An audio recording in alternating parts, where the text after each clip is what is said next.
This is Warshak from RGC, and today I'm going to teach you how to set up your Elgato with no trouble and plenty of ease. Dude, isn't this the Elgato?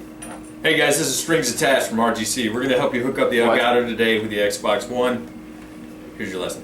With the Elgato, it is all about the insertion. You have to make sure when you plug cords in, you're plugging them correctly and not just in any random port you think that works for that cable. So, the Elgato has 4 basic ports, 2 being HDMI in and HDMI out, along with the power and the component cable, which is for the PS3 or 4. It's very hard to get 2 of these confused, considering they're completely different cables, and the other 2, the HDMI in and out, are a little bit more difficult to figure out, but I'm going to teach you how to put them in correctly. Here we're going to take a look at the ports up close. We have the AV in, which we're not going to bother with because the Xbox One doesn't use this cable. We're then going to move over here to the HDMI in.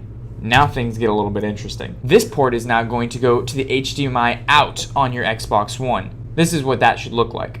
As we see here, we have the Xbox One, and on the back of the Xbox One, we have HDMI out of the Xbox One going into the HDMI in of the Elgato. We basically ignore the HDMI in on the Xbox One. We only use the HDMI out, and that again goes to the HDMI in on the Elgato. Now that we have one side of the Elgato down, let's take a look at the other side. Here on this side, we also have 2 ports. And we're going to start with the HDMI out. The HDMI out on your Elgato should be going directly into an HDMI port on your TV or monitor. As we can see here, we have our Elgato and our monitor. We will plug an HDMI cable from the HDMI out of our Elgato to an HDMI into our monitor or our TV. As we move over to the last port on the Elgato, the USB port, this should go from the Elgato to your computer, where we'll plug into a USB port on your computer.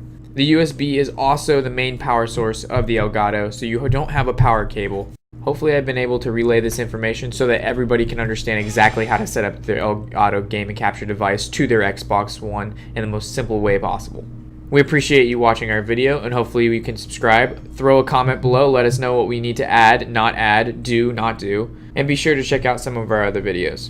Thanks. The Elgato is an extremely hard device to use. It has 4 ports in it, so you have to make sure you have the square peg goes in the square hole and the circle hole goes in the circle hole. If you mess that up, you've already messed up the entirety of your Elgato. You just said circle hole goes in the circle hole. Exactly. If the circle hole doesn't go in the circle hole, then you're questioning whether or not the square hole goes in the square peg. The Elgato. It's all about the square peg and the square hole and the round peg and the round hole. It's all about pegs and holes here. What am I going to say? I don't even know what you gotta say. Not Iron Man, RoboCop. It's not Iron Man, it's RoboCop. So